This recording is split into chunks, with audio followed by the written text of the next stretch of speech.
Good afternoon, everybody. Welcome to SPRI seminar for this week. Excuse me. It gives me great pleasure to introduce Xiaoming Wen. Excuse me. Xiaoming did his undergraduate degree and master's degree at Zhejiang University in China before doing his PhD at Swinburne University. And then he did a position at Melbourne University for a little while before coming to us for a few years, where he did some very useful work on ultra-fast spectroscopy, including getting the LEAF grant in place for our ultra-fast laser spectroscopy facility, which we now widely use. Thank you very much for that, Xiaoming. Xiaoming then went to back to Swinburne University and worked on photophysics there, and also ultra-fast spectroscopy, and took up a position at Sinica in Taiwan as well for a period of time.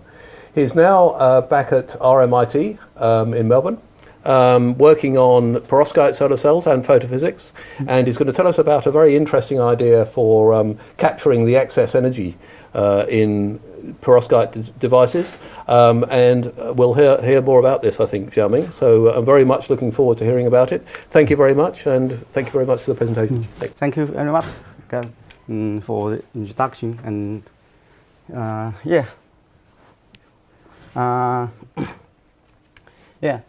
today it's my pleasure to share my recent progress. Actually, since 10 years ago, I do some characterization for perovskite. I feel it's very strange, very different with other material. And after this long time, I think nearly have a system to know what exactly happened in perovskite.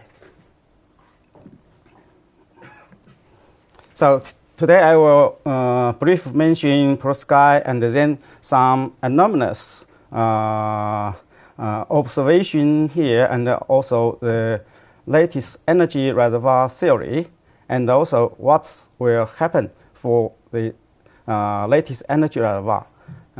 Also a new concept for lattice battery solar cell. So perovskite already many people are very familiar, so I just say I hope to emphasize have the unique soft lattice and also mixed ionic electronic conduction. And generally, people mention perovskite have very quick progress, and just mention superior electric property. But I also want to emphasize perovskite also gets the established theory, technology, and the material. So have such quick progress. And here I highlight the efficiency progress, but one thing is this progress so fast. But when I highlight here, maybe should say during the last 5 or 6 years, the efficiency just very stable. It's quite flat. So that means approach roof. That's of course should increase the limit. So my interesting is emphasize some anomalous phenomena. This actually conflict with the current semiconductor. So initially, people already mentioned high performance perovskite is usually because they are property, and generally long carrier lifetime, long diffusion length, defect tolerance, and many other. But when we carefully consider this, for example, long lifetime. Why long lifetime? But we see here actually this not sufficient, and do not give enough physics. So next question, what make perovskite so different? And what is the physical origin for perovskite? So in terms of the long carrier lifetime, generally people mention, oh, this generally very long, but when we carefully consider this long lifetime, we actually include 3 different meanings. For example, firstly, it's indeed long, because compared with the Langevin theory, prediction is indeed long, because according the intrinsic lifetime depend on the electron and hole interaction, generally in few nanoseconds. But here we see 2 hundreds or microseconds, very, very long. But in addition, also include significant extension on the continual illumination. That means this is not a constant, but a variable. And another one is we measured carrier lifetime is changed, also depend on the dynamic range of the system. That means if your system has the high sensitivity, you get a lifetime also longer. So according to this long lifetime, long diffusion length periods, they have many kind of proposal theory. Here I list something, for example, delayed fluorescence or indirect band gap or formation of phonon and giant Raspberry effect and also phonon recycling. In this proposal, mostly they already interpret the long lifetime. But when we consider the point 2, point 3, we can see now is actually the interpretation is incorrect. So far, all this kind of proposal not yet agreed by many people. So I here show some anomalous observation here. For example, here illumination induced fluorescence enhancement. This also has the name, say, photobrightening, defect cooling, defect healing. This actually is the same thing. For example, here, when we have the measurement with a time dependent, that means we continue measure the lifetime, the PL intensity, nothing changing.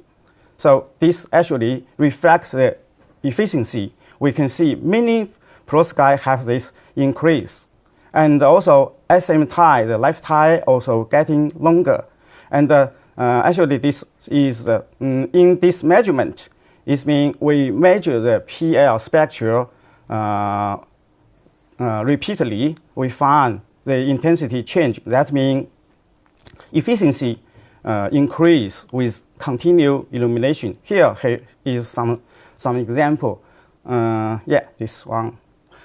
Generally, if for other material, this should be constant, but perovskite is not. And also, this is quite universal for perovskite. Of course, also depend on the intensity you used.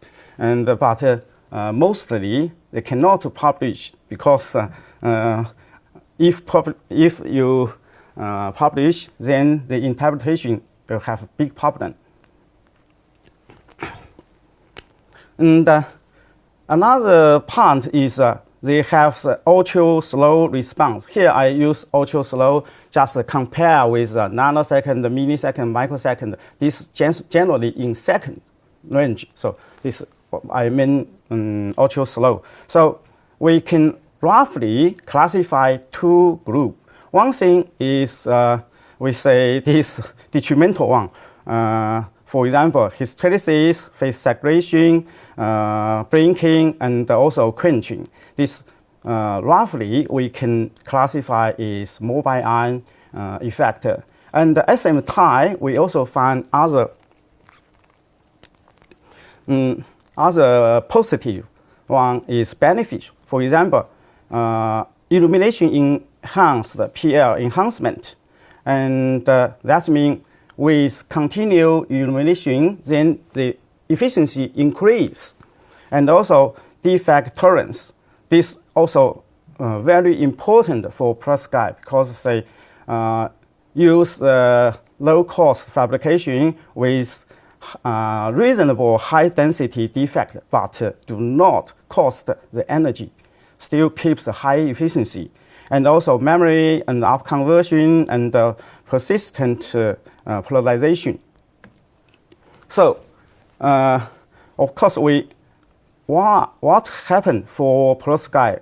What makes it very, very special? We observe so many different, but according the current theory, we actually cannot interpret correctly. So we propose a theory, say, lattice energy reservoir. This is quite complicated. I try to explain clear. We suggest that this LER is a dynamic, non-uniform localized nanodomain in the lattice. Under night illumination, the phonon energy can store into the LER and generate hot energy. That means in some small area, their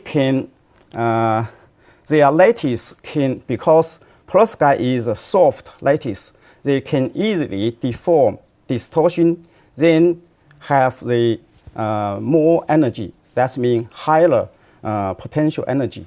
This we can roughly understand is something like a spring. You can press and expand. So in the lattice, it can distortion, deform, and then save some energy. Yeah, this one. And then this LER can form a phonon cavity. This is very important here because this lattice slightly different the surrounding. So this will have the strain interface.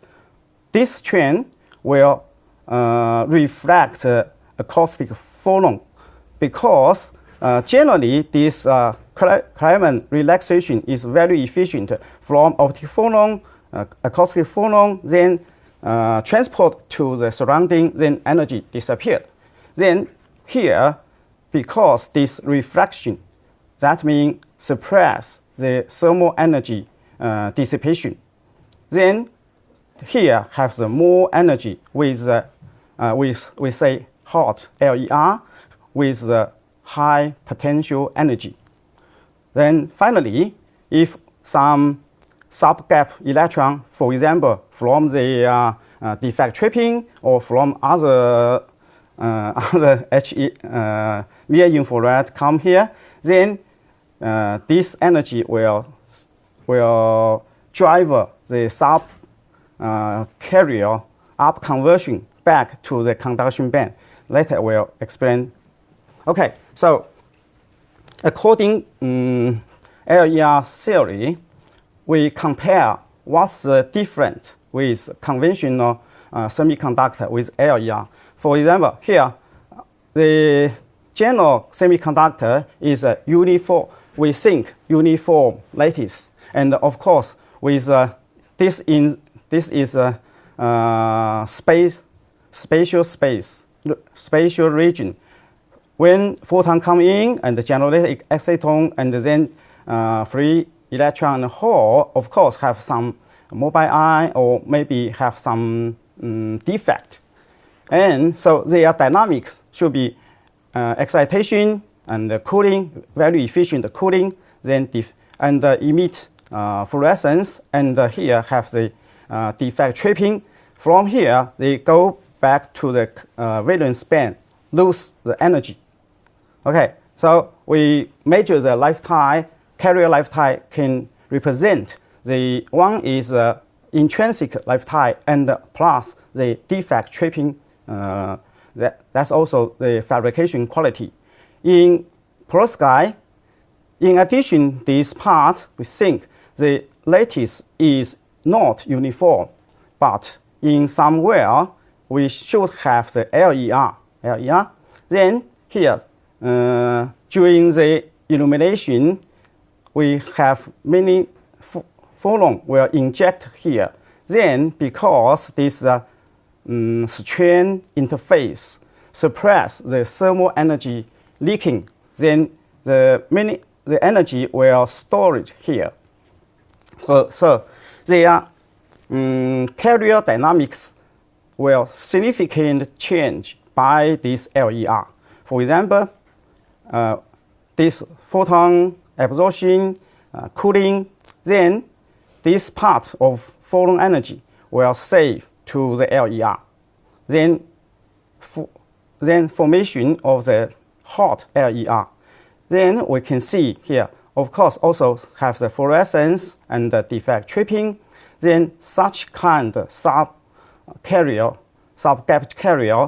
when the in space overlapping with this LER, they will get more energy in upconversion. And also here we say because this small range has a high photon density, so this kind of multi-photon absorption is possible. And so in this way, this kind of defect tripping do not cost the energy, but generate the conduction band electron again have the additional fluorescence. So the major difference from LER semiconductor with conventional semiconductor is energy micro recycle process. For here, that means defect tripping and this upconversion driver by the LER and this energy from the phonon. So we can briefly mention 3 steps can establish this hot LER. Firstly, when from the photon incident, then photon absorption and this photon will injection. Then this can formation the hot LER. Then if met with sub-gap electron, this can upconversion here. So this actually include 2 energy form. One is for the LER, basically is a mix of the phonon and the lattice. Lattice mean elastic potential energy, not only phonon, but just a mix. Then another one is general electron and hole. So compare with the previous one, we only consider electron hole, and here we consider electron hole and LER. Here we summarize the what will impact, that means LER's physical effect. Firstly, it will result in slow cooling because in the LER small area, they have a high density of phonon. Then so it can from the acoustic phonon to optic phonon upconversion. This in general condition is impossible because from optic phonon go to acoustic phonon is much efficient. This is one. The second one is significant prolonged carrier lifetime. This when we measure the lifetime will significantly get longer. Later we'll explain what's happened here. And also this single photon upconversion in perovskite, no any doping. This only happened in perovskite. Now already confirmed in many experiments. Also other ultra slow phenomena, because essentially we know for such kind of slow process much have some energy support. Here we say, for example, persistent structure or lattice polarization and memory, and also recently we observe illumination induced transparency. And so summary here, because the LER effector in the picosecond, femtosecond range is acoustic phonon to optical phonon upconversion, then have a slow cooling. Then in nanosecond or microsecond region basically impact the recombination. So long carrier lifetime and the long diffusion length, and also anti-Stokes PL. And in the long range, second to hours, basically is from the lattice. We also think, reasonable think, the mobile ion also this reason, because we think this, because non-uniform, then in LER, the mobile ion can have much higher possibility to generate and get more energy to migration. Here I say, I just mentioned this kind of physical effect already conferred by many people previously. Here say slow cooling. We also observed this a few years ago. We published paper say acoustic phonon, optical phonon upconversion, and this also many other people observed. And here we briefly mention why long lifetime. This is conventional. The excitation and the cooling and then defect tripping. Then we observe this defect, this carrier lifetime. So here is basically is the intrinsic plus the defect tripping.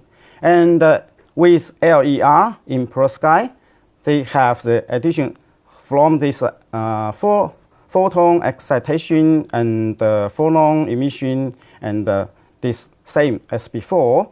And also even defect tripping also same, but here LER formation then have the upconversion. That means here have a recycle process. So what we measured is how long the carrier can stay their conduction band. And here that means because this LER drive the process, this recycle process, that means we measure the carrier lifetime is much longer than before, but this is not the intrinsic lifetime. Here also another example is last year published in Natural Material. The analysis much carrier lifetime. Let's say because in perovskite is very strange. The carrier lifetime is from the tens of nano, hundreds of nano, thousands nano, even longer. But you still cannot say which one, for example, corresponding to the high quality until you fabricate the solar cell or LED something. This very, very different. And they say, oh, this extend too much range. And also, finally, they get this kind. That means, I need to draw your attention this microsecond. That means from here, then decay, seems endless. That means their conclusion is depend on how good your major system. That means the dynamic range your system. For example, if some system not so good, maybe you measure only here, then possibly just a few microseconds. But if some very good system, that's mean 10 micro, even in this way, 280 microseconds. So let's come back to this. Generally, we use this equation, rate equation, to describe the recombination process in perovskite. And here, purely consider electron and hole.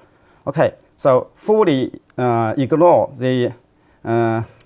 This actually includes the essential assumption. Firstly, this because we measure is long, many cycle, but represent the carrier in one individual circle. So the assumption is all the cycle is independent, do not interact each other. And during this cycle, from excitation and the dissipation complete, then we get the peer decay curve. Then by integrate many cycle, and LER of course not include. So this is have some description for current carrier lifetime. I here draw your attention. This one seems not really correct. We have to consider some more. But at the same time, TRPL, TA is very popular used, and at least say better than nothing. But I have to maybe show some detail, say this is really correct. And that's where I also show some published strange phenomena. This is ultra slow. Here say the persistent photocurrent published in natural nanotechnology. Here is a photocurrent. This excitation, then some time, then cut off. Then we can find this still some very high, not really come to the very low level. And here, and in high temperature and low temperature, they find extremely different.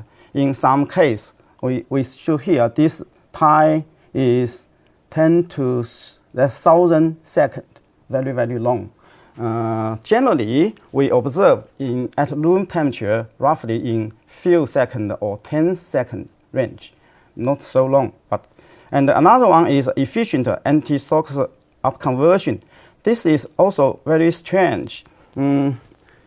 This means low energy doping, and we excite in the high energy side. We find low energy side. We still find quite efficient fluorescence. Then we propose the mechanism is here, excite and then generally have some relaxation and emit phonon. Then this phonon will also save to the LER and support the carrier in this level and upconversion. So this is the reason why in this material we can observe highly efficient upconversion fluorescence. But this, of course, 2 photon and also doping can exclude. And some other in perovskite also have the featured subgap absorption. This also some observation and theoretical here. I just roughly say here have some memory for the lifetime.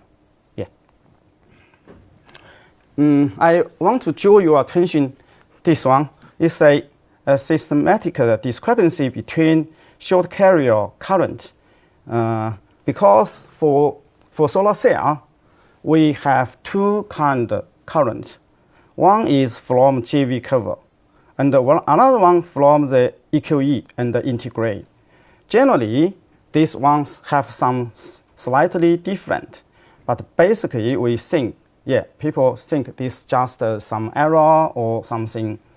And until 2023, and the Solibar have the large data analyzed, say 16,000 published work.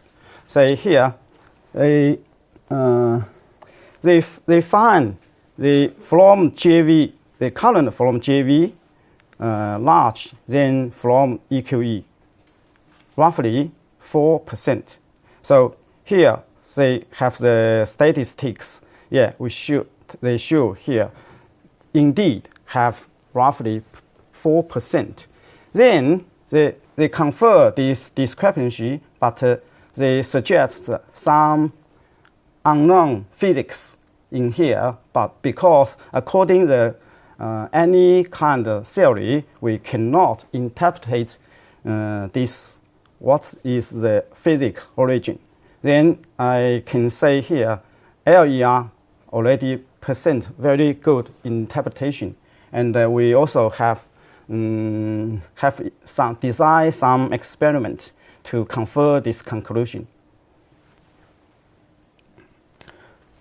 Okay, next, shift to lattice battery solar cell. According to the LER theory, we think the energy save can be used to a solar cell. So we propose a lattice battery solar cell. Yeah, here this include this one. So to say this one, I first mention the energy loss in perovskite in solar cell. The major difficulty from the ultra wide solar spectrum from UV to visible and fixed band gap. This is major problem. So the two major losses is one from the hot phonon, this one, and another one is below band gap, no absorption. So so far this also the basis for shock decreaser limit. Then during this 10 years, have many concepts to exceed shock decreaser limit. Essentially, have the tender recent years have significant progress, particularly when low-cost perovskite come. And the other try to harvesting hot carrier solar cell, multi-acetone generation, and the down conversion. And another part is harvest the subgap solar photon. This includes the upconversion, meaning and also intermediate state solar cell. So for our concept is lattice battery solar cell. So I roughly mentioned the structure roughly still similar, one layer, but the difference is one is here, the absorb, and another one major is operation mechanism. Here, say this have perovskite and near infrared composite as absorb, and so particularly include the both work for the lattice energy storage and also electron hole. This is a major difference. So they can achieve wide solar spectrum from UV to NIR, and simultaneous overcome the energy lost from the hot phonon and also from part of the sub-band gap absorption. So according to the current estimation, the theoretical efficiency can be 70% in single layer. So let's see what is the working principle for LBSC. Firstly, they should have the perovskite near infrared composition as absorb. This can harvest basically, for example, here the perovskite part will absorb the relatively high energy side from UV to the near visible here. And we insert another part is infrared component. This responsible for absorb the near infrared side. So near infrared photon will absorb by NIR component. Then this generator electron will control transfer to the subgap state in perovskite. Then here have LER. The energy will store here and drive this part up conversion. So this means introduce another energy cycle. From NIR absorb transfer to perovskite, but the subgap state, and then up conversion driver by this phonon energy part. So when I say this one seems very complicated, but I see here the essential difference to conventional solar cell is conventional. We have the solar energy absorb, then generate electron, hole, and use many technology, then output the electricity. Okay, this one only electron and hole. In SPSC, firstly also include this one. For example, this the electron from the conduction band also output same, and additional have the photon inject energy to the LER. Then near infrared generate the carrier transfer to the sub-back state, and then this also from output from the conduction band. So this have an additional output channel. This is a major difference. So we use this figure to explain the process. For example, this high energy generator, the hot carrier, and then cooling. This is output 1. Another one is this emit hot phonon will save to the LER. Then at the same time, the near infrared part will generate some sub-gap carrier, then drive by this energy, then still upconvert to the conduction band, have the output. So according to the current one, we suggest here can harvesting to 1 EV, because if far infrared seems not possible. So according to this one, we can estimate say 70%. At the same time, it's maybe more important. In this mechanism, we actually use this hot phonon energy. In current perovskite, this energy will not use but heat the material. This is also the reason why perovskite work in a high temperature. And when we use this one, and actually we introduce a molecular cooling mechanism in this one. So if this work, the perovskite will work in a much lower energy, because this hot energy is a major principle, major origin for the degradation, decomposition, or instability. So this can be a different strategy to solve this instability problem. So we summarize the advantage for LBSC. One is for the high efficiency, because it's hot phonon and also sub-band gas, non-absorbed energy can use in this one. So we have the 2 output channel, this one, and also the hot phonon energy can be used eventually as electricity output. So can improve the stability, then also keep the low fabrication, because and I think some important thing is they are quite similar with current perovskite fabrication. So it's reasonable the current established technique, technology, material can use here further. So the summary, we say, firstly, LER can comprehensive changing the electric property, so and also carrier dynamics. So we think LER actually define a new kind of semiconductor, have the very, very different carrier dynamics. And LER is a new concept for solar cell, different as before. Potentially have the high efficiency, high stability, and low cost. And also I want to say here, because LER or LBSC actually introduce a broadband solar energy harvesting mechanism.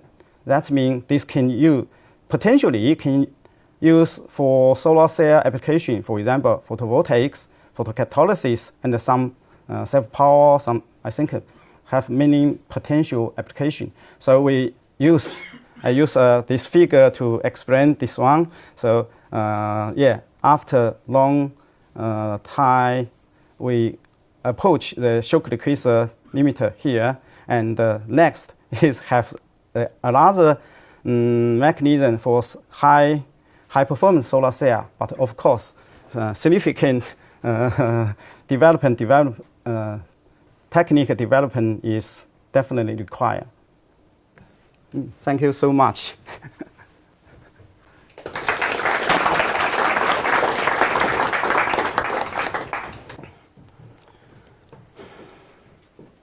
I'm sure Xiaoming's happy to take questions. I guess I'll wait till Rob gets. Okay, so so one of the motivations for this LER effect in perovskites you mentioned is illumination-induced PL enhancement, but this is seen across all kinds of semiconductors. It has nothing to do with the bulk properties, but is generally an interface property. So if I have silicon with a defected interface or gallium arsenide, I'll also see a PL increase over time if these are slow traps that I fill up, or if I have something like a carrier selective contact and I have, say, unipolar transport across this, I can build up, electric field passivation at an interface and again see a slow increase of PL over time. So it's generally, if I have, maybe not a great interface, actually just continuing to shine a laser on it will often increase my PL as a function of time for many semiconductors. So I guess I would ask, is that really a motivation? It's not a unique property to perovskites. The motivation, I think, more than this one. This just one strange observation. Say, with continual illumination, then increase. But we also have the actually, I say, from the femtosecond to the long time, second hours, we found many things cannot interpreted by the current semiconductor. Then try understand what is the physical origin for such different property. So, of course, for example, the defect tolerance. Yeah, someone also say this is just simply shallow defect. That means defect high, tripping also good, and then but do not cost energy. So the current I see maybe just a little bit reasonable. Say simply assumption they all is shallow, but from the experiment and the simulation do not support this.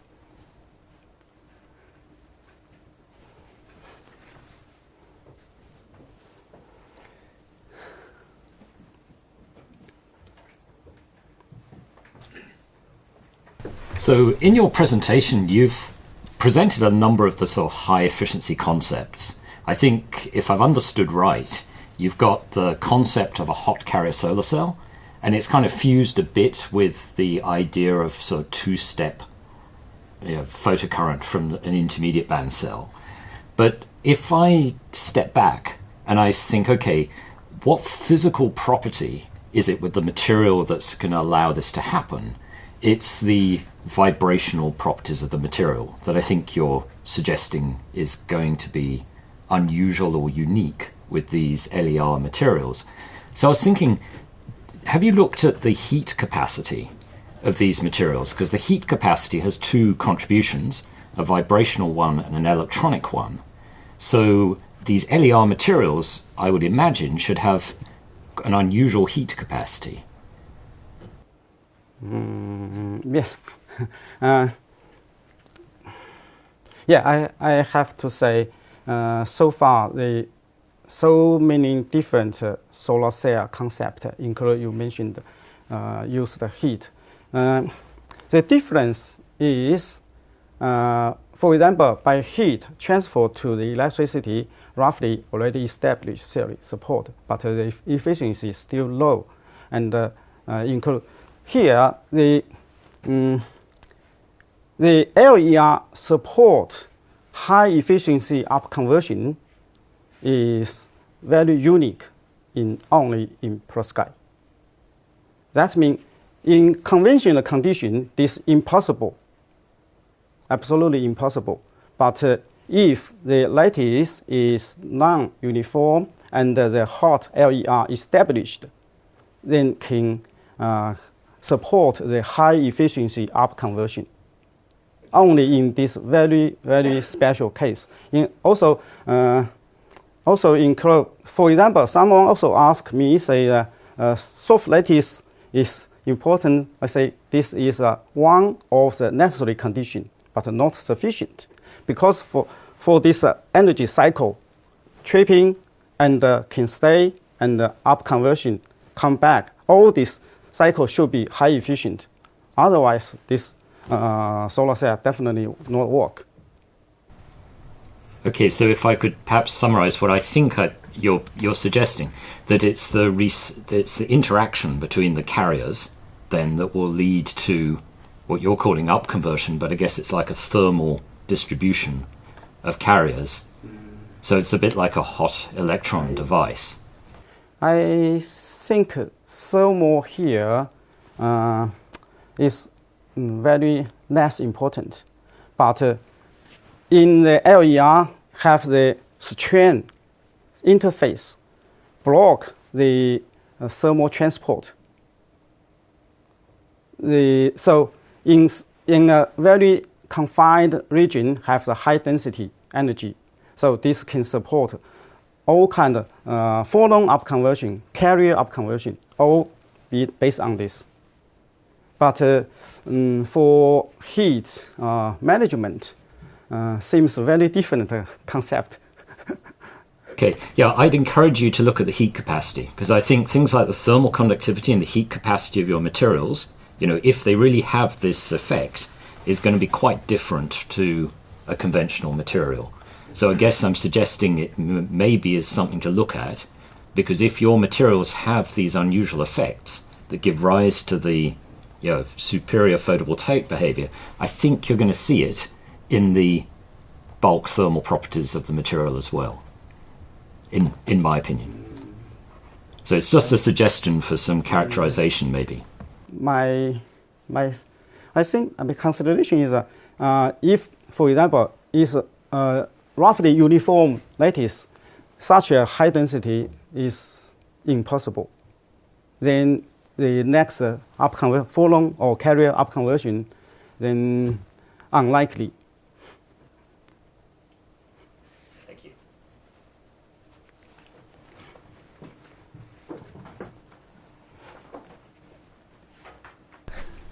Thank you. Very interesting talk and some interesting ideas there. So I think there was two basic ways you're suggesting you might be able to improve the performance, or these effects might improve the performance of a cell, and one is by sort of slowing down the defect recombination rate, which is great, but a radiatively efficient cell is always going to do better, so you're not going to get above the Shockley-Quasar limit by doing that. And the other is this upconversion idea.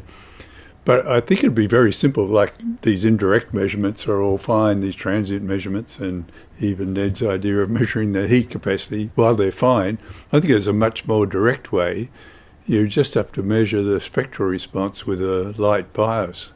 And, you should be able to see the improvement in the long wavelength response, both through increased, or decreased defect activity, and also in increased upconversion, if you have a very strong light.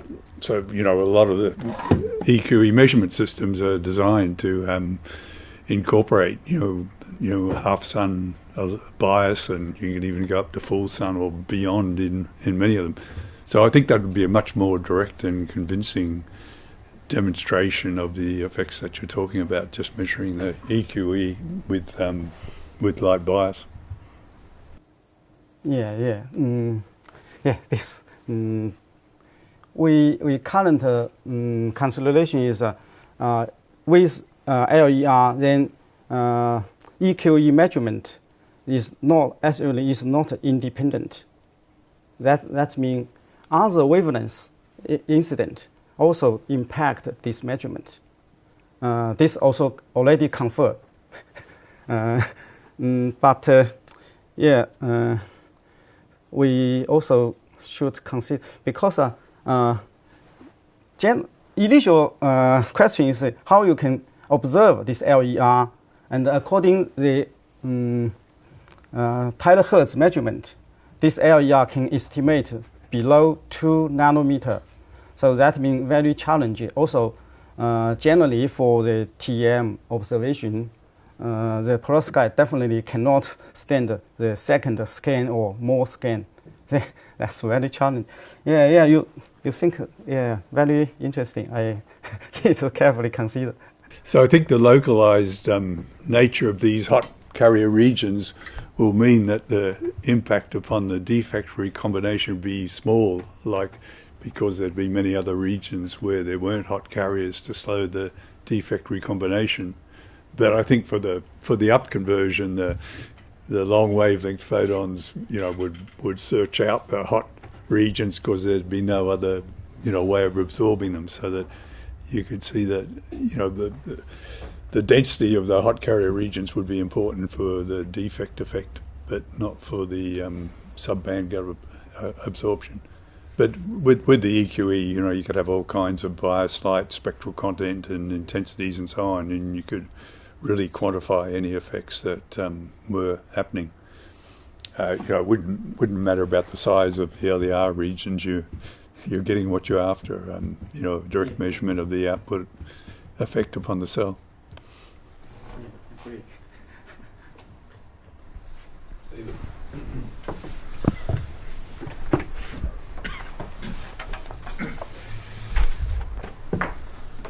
So what is the domain size of these hot regions?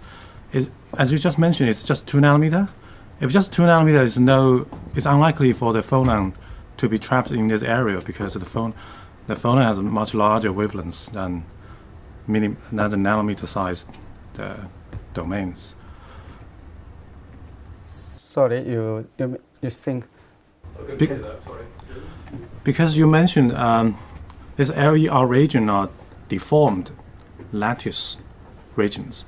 That's kind of like a domain, a deformed domain. So what is the size of this domain? Yeah, I mentioned slightly below 2 nanometer according terahertz peak. But if below 2 nanometers, that's just contain a few atoms. And then just a few atoms, that cannot generate the phonons. The phonons have much longer wavelengths than this structure size. So how do you explain this? Well, I think here, say, this not like the convention, say, quantum dot or something. This lattice, but actually very, very similar. Just slightly, for example, compression, extension, distortion. So essentially, they are same. Not like a quantum dot, for example. This is one kind of atom, the inside another kind. So this junction is significant. But in here, I think very similar. This also the difficult to observation. Even say the TEM, you cannot really see anything difference. So as Martin just suggested, maybe if it's possible, you just use like 2 laser beams to create an optical lattice in the material, and then this will create the ordered domains in the perovskite. Probably this can give you some new ways to observe to verify your theory. 2 beam, yes. This we currently is confer if another beam as a bias, but do not contribute the electron output, then we still find they have the contribution there. I think maybe similar with you, but you mentioned the domain size. now say electron and the mobile ion seems transport there roughly no problem, because 2 nanometer already compare electron or mobile ion already very big enough.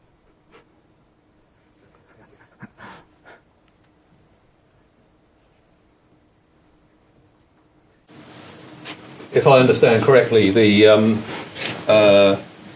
size of the domains in the Yang et al. Work you showed is of the order of the size of the octahedra in the perovskites themselves. And so that's where the 2 nanometers comes from. They're very small domains. And it's actually the confinement of the still quite coherent acoustic phonons that are emitted by optical phonons that are actually being trapped in these domains. And so it's not the much longer wavelength of the low energy phonons that would actually be transmitting heat through the material. So it's actually quite a lot earlier than the heat stage, I suppose. And so it's more that these are actually quite coherent oscillating regimes, which are actually more like optical phonons than the heat you experience with acoustic phonons. So it's actually quite a very localized region, and this is more consistent with what you're saying. I possibly haven't considered in such a very confined region how is the phonon conveyance coherent. I do not really consider here so far.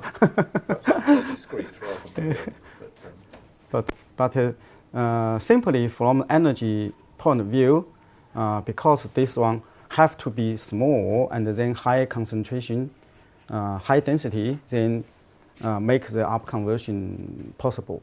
Otherwise, absolutely impossible.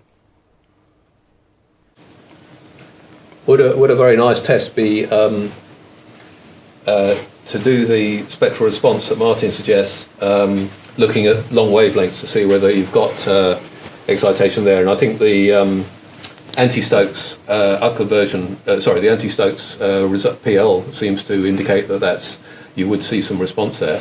But very importantly, in your theory, it's allowed by the fact that you've also got a high energy photon, which is releasing optical and then acoustic phonons to create this heat reservoir, which has to happen first. So you should see, if you did an experiment where you had excitation by high energy photons, and then after some certain amount of time delay, you then look for a spectral response at long wavelengths, you would expect to see the long wavelength response switching on at some point when you've built up enough reservoir to allow that to happen, to allow the upconversion to happen.